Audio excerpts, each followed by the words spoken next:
말씀 위해서 기도하겠습니다. 하나님 아버지,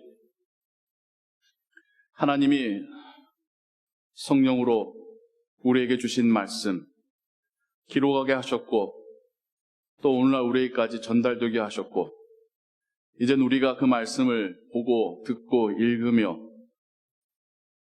하나님의 음성을 듣습니다.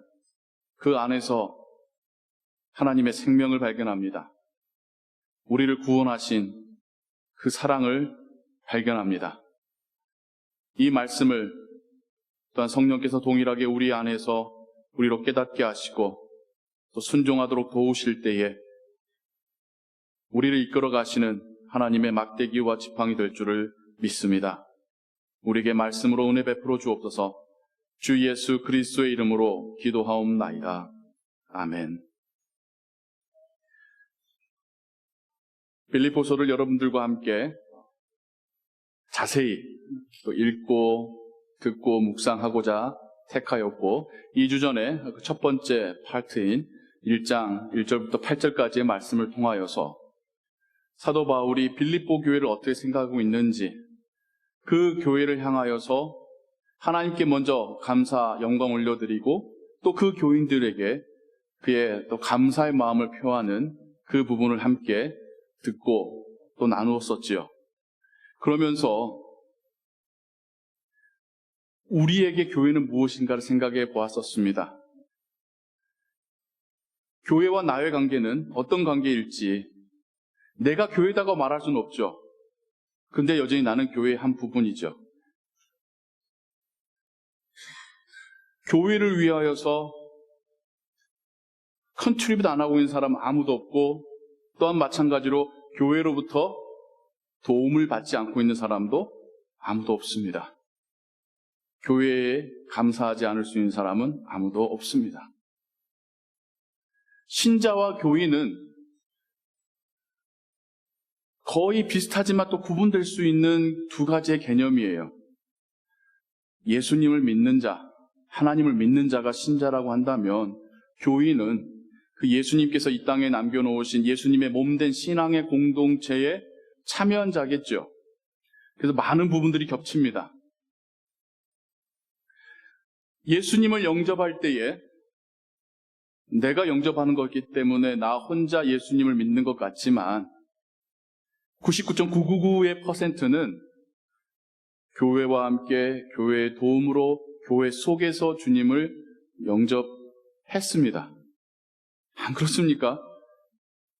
교인들의 사랑과 그들의 기도와 그들의 돌봄, 교회에서 선포되는 하나님의 말씀, 교회에서 예배의 참여를 통하여서 우리가 예수님을 알아가고 영접해 왔었지, 교회하고 전혀 상관없는 상태에서 나 스스로 성경 읽고 내가 혼자 하나님을 확신하게 된 경우는 이론적으로는 가능하겠지만 현실적으로 얼마나 있을까요? 마찬가지로 주님을 영접한 이후에도 혼자 신앙생활 하는 게 아니라 함께 신앙생활 해가고 있습니다. 물론 성경에 혼자 신앙생활 할 수밖에 없는 케이스들은 있어요. 구약에 보면 나아만 장군이랄지 신약에 보면 에디오피아 내시 같은 경우는 주의 백성을 만나서 하나님의 그 땅에서 말씀을 듣고 하나님을 영접하였고 아무도 하나님을 믿지 않는 고국으로 돌아갈 때에 그곳에서 혼자의 신앙을 지킬 수밖에 없었겠죠. 하지만 99.9999%의 우리 모두는 함께 신앙생활을 해가며 살아가고 있습니다. 교회를 통하여서 하나님 함께 예배하고 교회를 통하여서 하나님 말씀을 계속해서 공급받으며 듣고 배우고 있고 교회를 통하여서 우리 삶 가운데 우리에게 필요한 그 위로와 격려와 교제를 성령께서 우리에게 교회라고 하는 신앙 공동체를 통해서 주고 계십니다.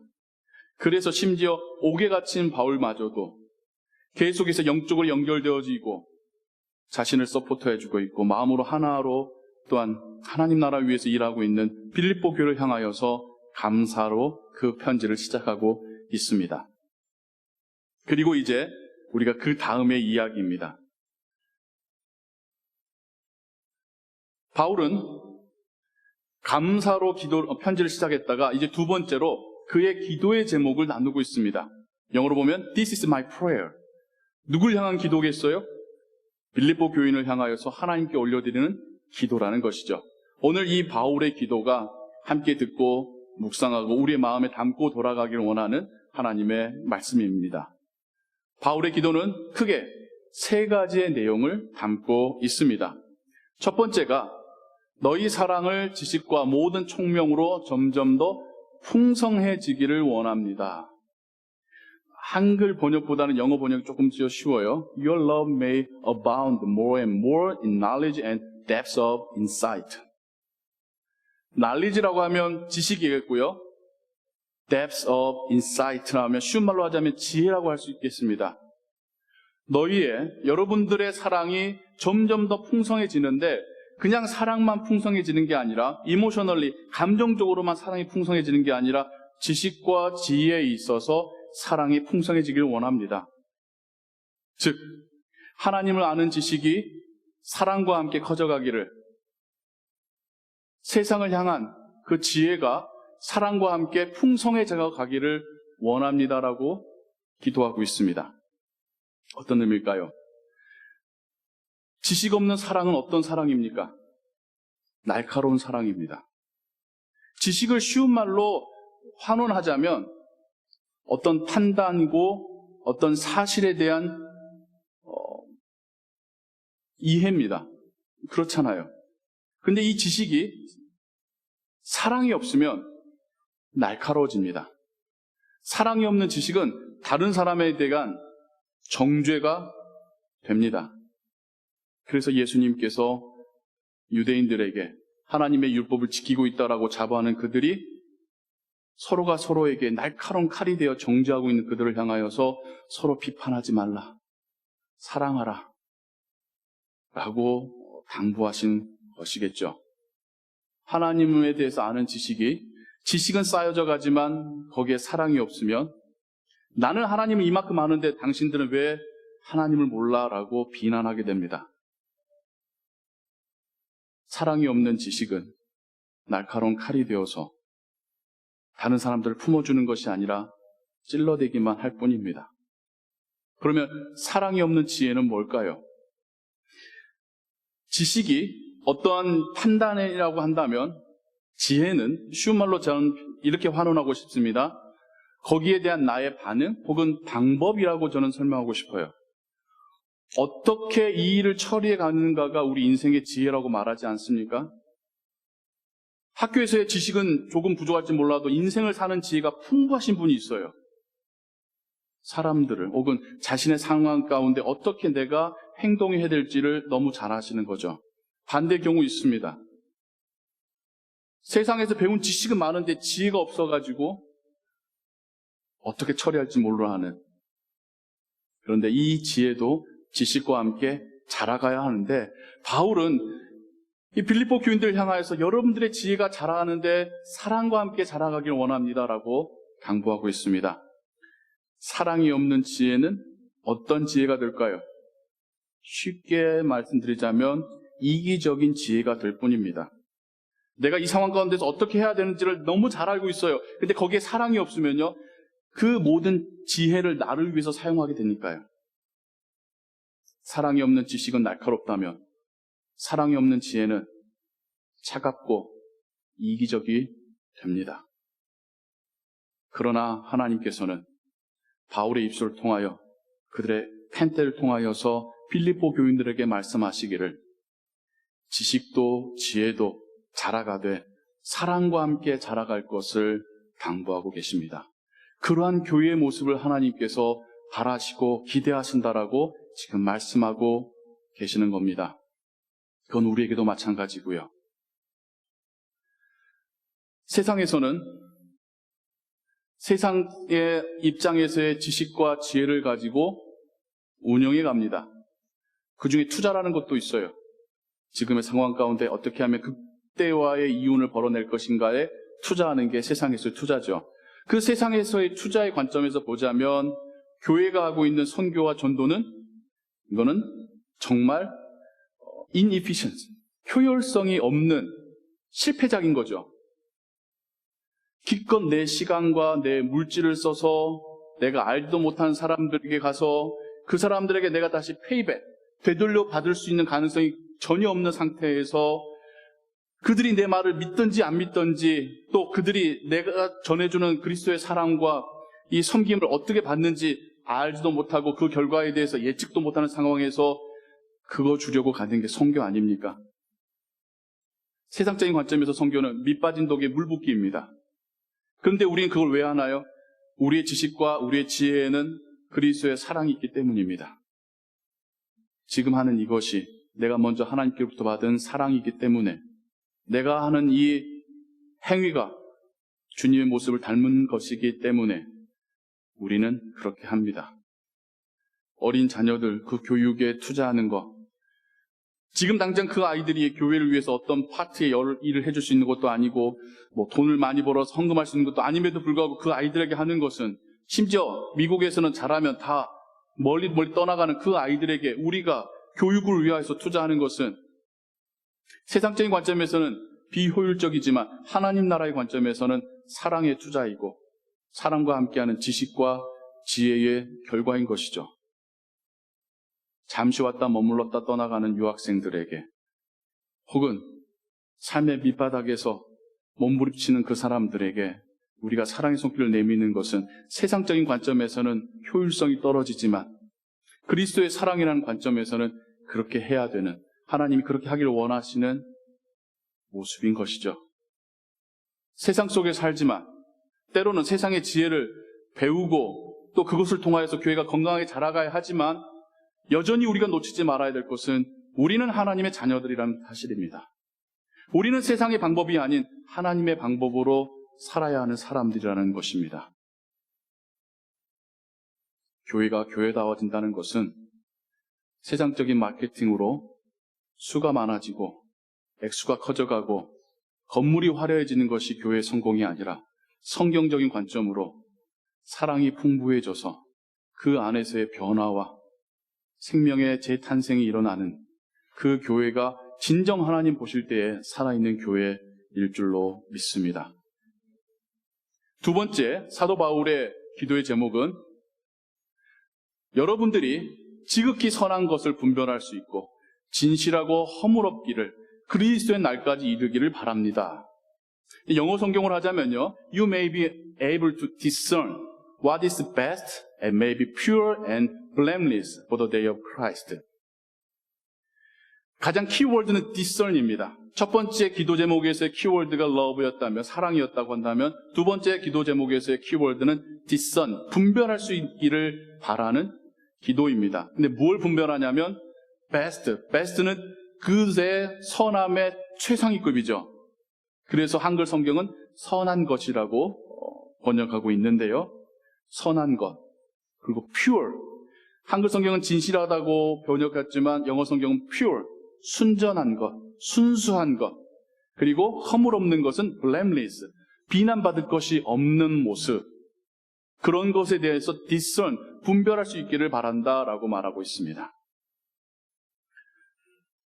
첫 번째 기도 제목에 연결이 되고 있어요. 완전히 구분될 수 있는 게 아니라 사랑으로 지혜와 지식이 커져가는 사람들이 결국 선한 것이 무엇인지, 순수한 것이 무엇인지, 블렘리스, 허물 없는 것이 무엇인지를 디선할 수가 있게 되는 것이죠.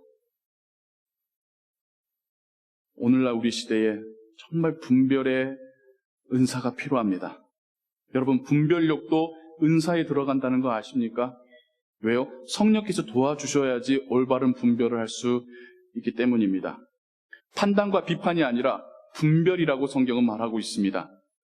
무엇이 옳은지, 무엇이 선한지, 무엇이 순수한지, 무엇이 하나님 받으시기에 거룩한 것인지, 선하고 순수하고 허물없다라고 하는 표현은 구약에서 사람들이 하나님께 올려드리는 제물에 해당되는 표현이기도 했습니다.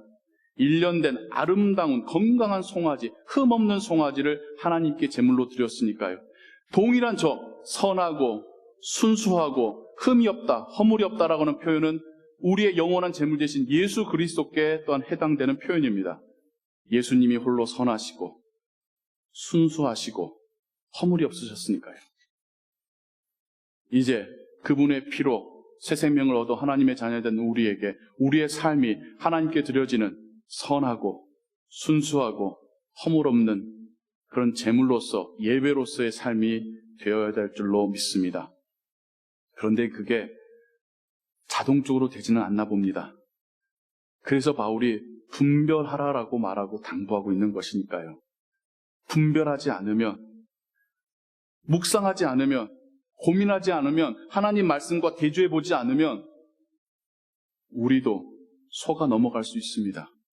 세상에서 하는 말에, 세상 사람들이 가는 방향에 나도 모르게 끌려갈 수가 있습니다. 우리는 계속해서 하나님의 뜻이 무엇인지, 하나님이 성경을 통해서 우리에게 주신 진리가 무엇인지를 묵상하며 오늘날 우리 삶에 대하여서 분별할 수 있는 그런 모습이 필요합니다. 나 혼자 할 수 있는 것이 아니라 바울도 기도로 하나님께 아뢰듯이 성령 하나님께서 우리를 도우실 때야 비로소 가능합니다. 정말 분주하게 살아가고 많은 일들이 매일같이 일어나는 이 세상 속에서 생각 없이 살지 마십시오.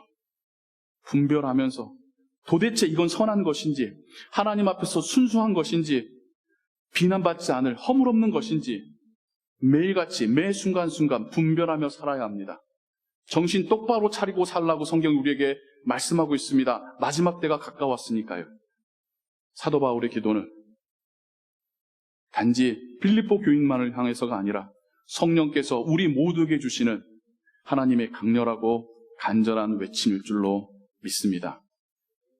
세 번째 기도는 그리스도로 말미암아 의의 열매가 가득하여지기를 원한다라고 기도합니다. 영어로 하자면 filled with the fruit of righteousness that comes through Jesus Christ. 의의 열매. 열매는 뭘까요? 열매라는 것은 사과 한번 생각해 볼까요? 사과나무에 달려있는 사과. 그 사과는 그게 땅에 떨어져서 이것이 씨앗이 돼서 또 다른 사과나무를 키워낼 수도 있고 아니면 사람들에게 맛있는 비타민을 공급하는 음식이 될 수도 있습니다. 결국 이 열매라는 것은 multiply, 나와 똑같은 존재가 늘어나게 하거나 아니면 다른 그 누군가를 위해서 sacrifice 하는 게 열매입니다. 의의 열매라는 것은 의로움이 그렇듯 배가 되는 것이고 그 누군가를 위하여서 헌신하고 도움이 될 때의 의의 열매이겠죠. 의로움이 나의 자부심만 되고 의로움이 나를 다른 사람과 구별하는 그러한 라벨이 된다면 열매는 아닌 것입니다.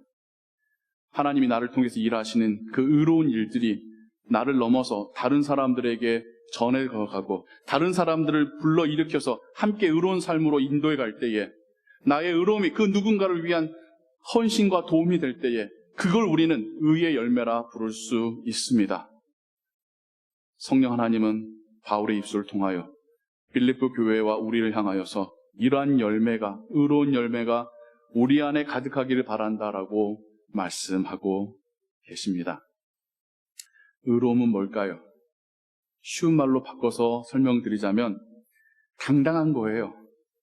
당당한 거예요. 내가 잘못한 게 없기 때문에 당당한 게 저는 의로움이라고 쉽게 설명하고 싶어요. 사람들 앞에 섰을 때나 심지어 하나님 앞에 섰을 때에도 내가 해야 할 일을 했고 하지 말아야 될 일을 안 했기 때문에 당당할 수 있는 게 저는 의로움이라고 설명드리고 싶습니다. 하나님을 믿는 자로서 해야 될 일을 하고 하지 말아야 될 일을 하지 않았을 때에 우린 당당해질 수 있습니다. 아빠와 남편으로, 엄마와 아내로 내가 해야 될 일을 하고 하지 말아야 될 일을 하지 않았을 때에 우리는 우리 자녀들 앞에서, 나의 가족 앞에서 당당해질 수 있습니다. 우리가 그리스도인으로서, 예수 그리스도의 제자로서 해야 할 일을 하고 하지 말아야 될 일을 하지 않았을 때에 하나님 앞에서뿐만 아니라 세상 앞에서도 우리는 당당하게 설 수가 있습니다. 그리고 그 모습이 의로움의 열매가 되어서 증식하든지 아니면 그 누군가를 돕는 일에 쓰임받게 될 것입니다.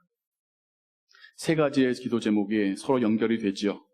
사랑으로 지식과 지혜가 함께 풍부해지며 선한 것, 순수한 것, 흠없는 것을 분별하게 되고 그것이 행위적으로 해야 될 일을 하고 하지 않아야 될 일을 하지 않으면서 사람들과 하나님 앞에서 거룩한 모습으로 세워져 가는 그런 우리와 우리의 교회가 될 수 있다라고 하는 바울의 기도입니다. 너무나 당연한 말이죠. 여기에서 나쁜 거, 빼야 될 거, 바꿔야 될 게 있습니까? 아무것도 없죠. 근데 왜 굳이 바울이 기도까지 하면서 이거를 편지까지 적어가면서 이거 한 구절 한 구절 빌립보 교인들이 들으라고 쓰고 있는 걸까요? 저절로 되진 않기 때문입니다. 저절로 우리가 사랑으로 지식과 지혜가 자라가거나 저절로 우리가 선한 것을 분별할 수 있다거나 저절로 우리가 세상 앞에서나 하나님 앞에서 의로운 당당한 삶을 살 수 있는 것은 아니기 때문입니다. 우리가 살아가는 세상이 그렇게 우리를 놔두지 않기 때문입니다. 어느 순간 보면 우리가 휩쓸려서 세상 사람들과 똑같이, 아니 어떨 때는 그들보다 더 악하게 독하게 살 수 있는 것이, 그 가능성이 우리 안에 있는 것이 바로 우리의 본 모습이기 때문입니다. 그래서 어느 한순간도 성령 하나님께서 우리를 도우시지 않아도 되는 순간이 없다라고 우리가 고백하는 것이죠. 내가 하나님의 자녀로 살 수 있는 것은 오직 성령께서 나를 붙드실 때야 가능하다고 하는 고백은 바로 여기에서 나오는 것이죠. 우리의 교회가 이러한 교회가 되기 위해서는 우리가 날마다 뒷선하고 기도하고 하나님께서 우리에게 주시는 그 명령에 순종하려고 몸부림칠 때에 우리 교회가 그런 교회가 될 수 있는 것이겠죠. 그렇게 아주 작은 걸음일지라도 주와 함께 걸어 나갈 때에 그 모습을 통하여서 하나님의 영광과 찬송이 된다라고 바울이 고백하고 있습니다.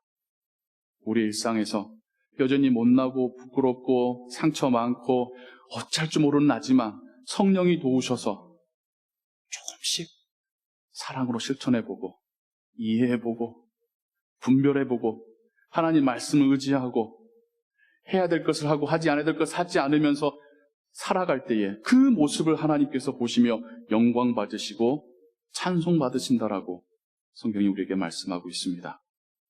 우리가 하나님을 찬양하는 우리의 삶의 방법이 여기에 있습니다. 성도님 여러분, 내가 스스로 쉽게 이뤄낼 수 있는 삶이나 여정이 아닙니다.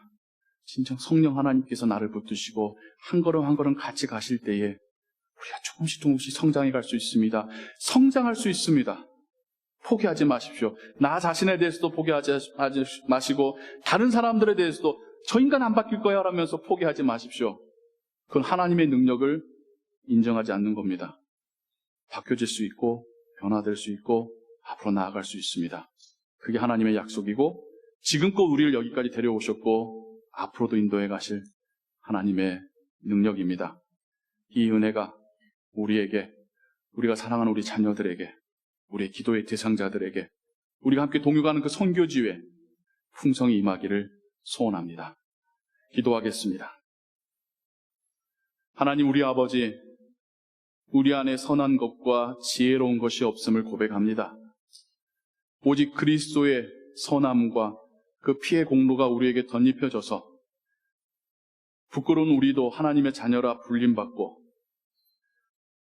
또 하나님께서 우리에게 보증으로 보내주신 성령 하나님께서 우리를 인도해 가시기에 우리가 그리스도의 제자의 삶을 살아갑니다. 하나님 우리를 강력하게 인도하셔서 세상 가운데서 선한 것과 순수한 것과 흠이 없는 것을 분별하게 하시고 사랑으로 이해하고 포용하고 또 당당함으로 의로움으로 행동하는 그리스도인들이 되게 하옵소서. 우리가 교회입니다. 혼자가 아닙니다. 서로를 격려하고 축복하고 일으켜 세우고 함께 기도하며 이 여정을 걸어가게 하옵소서. 혹 우리 중에 연약한 자가 있습니까? 눈물 흘리는 자가 있습니까? 가슴을 치며 애통하는 자가 있습니까? 우리가 함께 애통하며 그 아픔을 돌아보게 하시고 서로 돕고 함께 일어나 주의 나라 향해서 걸어가는 신앙의 공동체 되게 하옵소서. 모든 것 주께 의지하오며 예수 그리스도의 이름으로 기도하옵나이다. 아멘.